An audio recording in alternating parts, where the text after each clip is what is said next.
लोकानां विजये भवरोगिणां निधिये सर्वविद्यानां दक्षिणामूर्तये नमः। ನಮಸ್ಕಾರ. ಸಮಸ್ತ ವೀಕ್ಷಕರಿಗೂ ವಾಸ್ತು ಜ್ಯೋತಿ ಕಾರ್ಯಕ್ರಮಕ್ಕೆ ಸುಸ್ವಾಗತಗಳು. ಈಗ ನೋಡಿ, ಜೂನ್ 2ನೇ ತಾರೀಕು ನಮಗೆ ಗುರು ಬದಲಾವಣೆ ಆಗ್ತಾ ಇದೆ. ಗುರುಗ್ರಹ ಯಾವಾಗ ಉಚ್ಚ ಸ್ಥಾನದಲ್ಲಿ ಅಂದರೆ ಕರ್ಕಾಟಕ ರಾಶಿಯಲ್ಲಿ ಈಗ ಜೂನ್ 2ನೇ ತಾರೀಕಿಂದ ಗೋಚಾರ ಅಂದರೆ ಸಂಚಾರ ಮಾಡೋಕ್ಕೆ ಗೋಚರಿಸುತ್ತೆ. ಹಾಗಾಗಿ ನೋಡಿ, ಗುರು ಏನೇನಕ್ಕೆ ಕಾರಕ ಅಂತ. ಗುರು ಸಮೃದ್ಧಿಗೆ, ಪುತ್ರಕಾರಕ, ಆರೋಗ್ಯಕ್ಕೆ ಕಾರಕ. ಈಗ ದೇವಸ್ಥಾನಗಳಾಗುವುದು, ನಿಮ್ಮ ಸ್ಪಿರಿಚುಯಾಲಿಟಿ ಅಂದರೆ ಆಧ್ಯಾತ್ಮಿಕತೆಗೆ ಕಾರಕ, ವಿದ್ಯೆಗೆ ಕಾರಕ, ಜ್ಞಾನಕ್ಕೆ ಕಾರಕ.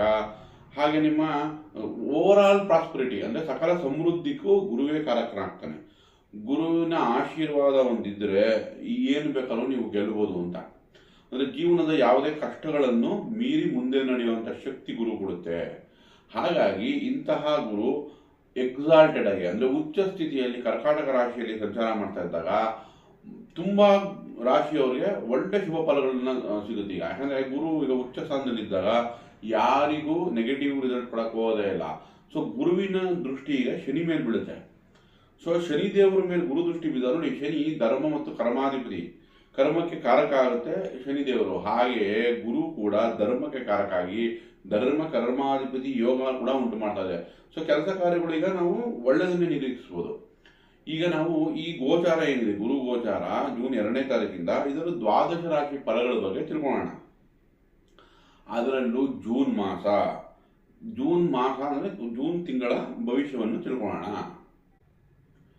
ವೃಷಭ ರಾಶಿ ನೋಡಿ, ವೃಷಭ ರಾಶಿಯವರಿಗೆ ಭ್ರಾತೃ ಅಥವಾ ನಿಮ್ಮ ಧೈರ್ಯ ಸ್ಥೈರ್ಯ ಈ ಭಾವಗಳಲ್ಲಿ ಅಂದರೆ 3ನೇ ಭಾವದಲ್ಲಿ ಗುರು ಸಂಚಾರ.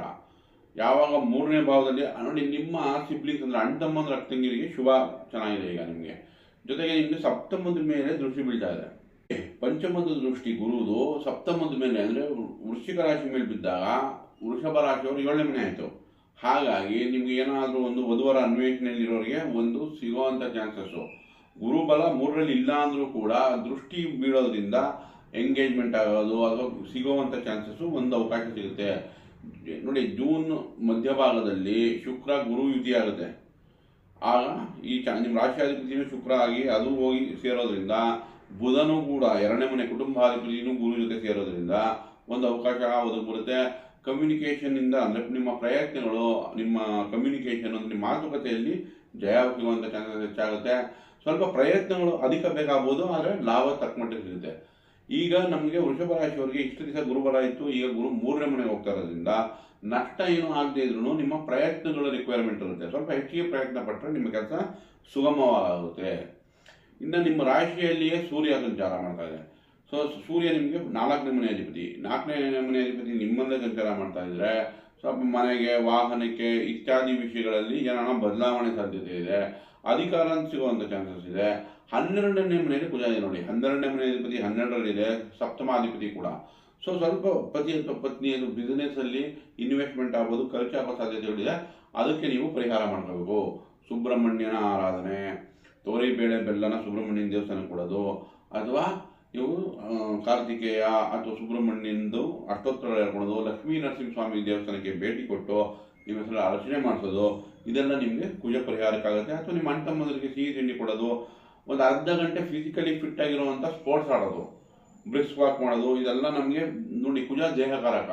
ಸೊ ನೀವು ದೇಹ ದಂಡನೆ ಅಂದರೆ ದೇಹ ಉಪಯೋಗಿಸ್ಕೊಂಡು ಕೆಲಸ ಮಾಡೋದ್ರಿಂದ ಕೂಡ ಕುಜ ಶಾಂತಿ ಆಗುತ್ತೆ, ಆ ಎನರ್ಜಿ ಬ್ಯಾಲೆನ್ಸ್ ಆಗುತ್ತೆ ಅಂತ.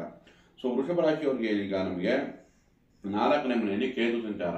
ಸೊ ಸುಖ ಸ್ಥಾನದಲ್ಲಿ ಕೇತು ಇದ್ದರೆ ತಾಯಿ ವಿಷಯದಲ್ಲಿ ಚಿಂತೆ, ತಾಯಿಗೆ ಆರೋಗ್ಯ ಸರಿ ಇರಲ್ಲ, ಅಥವಾ ನಿಮ್ಮ ಮನಸ್ಸೇ ಚಂಚಲ ಅಥವಾ ಏನೋ ನಿರಾಸೆ. ಹಾಗಾಗಿ ಇಲ್ಲಿ ಕೇತುಗೆ ಪರಿಹಾರ ಬೇಕು. ಕೇತುಗೋಸ್ಕರ ಗಣೇಶನ ಆರಾಧನೆ ಮಾಡಿ, ಗಣೇಶನ ದೇವಸ್ಥಾನಕ್ಕೆ ಭೇಟಿ ಕೊಡಿ, ಅಲ್ಲಿ ನಿಮ್ಮ ಹೆಸರು ಅರ್ಚನೆಗಳನ್ನು ಮಾಡಿಸಿ. ಸೊ ಸುಖ ಸ್ಥಾನದಲ್ಲಿ ಕೇತು ಇರೋದ್ರಿಂದ ಕೇತು ಶಾಂತಿ ಅಗತ್ಯ. ಸೊ ಓವರ್ ಆಲ್ ತಗೊಂಡ್ರೆ ನೋಡಿ, ಕರ್ಮಕಾರಕ ಶನಿ ಲಾಭದಲ್ಲಿದೆ. ಸೊ ನಿಮಗೆ ಓವರ್ ಆಲ್ ಆಗಿ ಜೂನ್ ತಿಂಗಳು ಲಾಭದಾಯಕವಾಗಿರುತ್ತೆ, ಬಟ್ ಕುಜ ಶಾಂತಿ ಅಗತ್ಯ ಇದೆ. ಯಾಕಂದರೆ ಬಿಸ್ನೆಸ್ಸಲ್ಲಿ ಆಗ್ಬೋದು ಅಥವಾ ಪತಿ ಪತ್ನಿಯಲ್ಲಿ ಸ್ವಲ್ಪ ಕೋಪತಾಪ ಭಿನ್ನಾಭಿಪ್ರಾಯ ಬರೋ ಚಾನ್ಸ್ ಇದೆ. ಕುಜ ಶಾಂತಿ ಅಗತ್ಯ. ಒಳ್ಳೆಯದಾಗಲಿ. ದಯವಿಟ್ಟು ಈ ವಿಡಿಯೋ ಇಷ್ಟ ಆಗಿದ್ದಲ್ಲಿ ಲೈಕ್ ಮಾಡಿ, ಶೇರ್ ಮಾಡಿ, ಸಬ್ಸ್ಕ್ರೈಬ್ ಮಾಡಿ. ಧನ್ಯವಾದಗಳು.